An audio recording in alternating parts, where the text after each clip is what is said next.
គិតបែបណាបើស្នេហាមិនទៅមុខ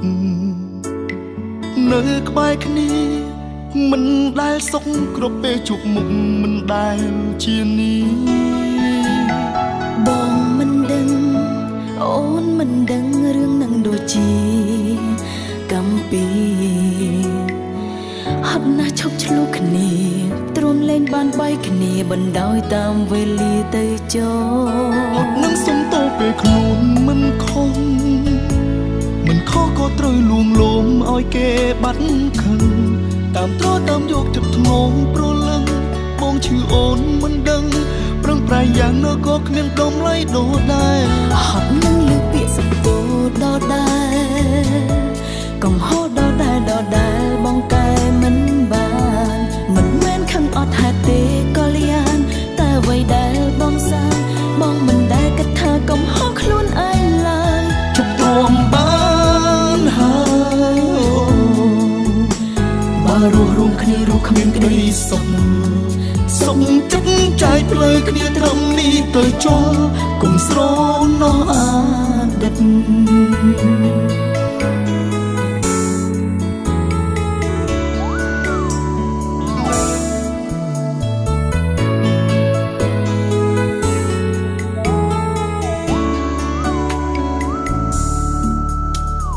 ្វើបែបណាគិតបែបណាបើស្នេហាមិនទៅមុខនៅក្បែរគ្នាមិនដែលសុខគ្រប់ពេលជួបមុខមិនដែលជានេះបងមិនដឹងអូនមិនដឹងរឿងនឹងដូចជា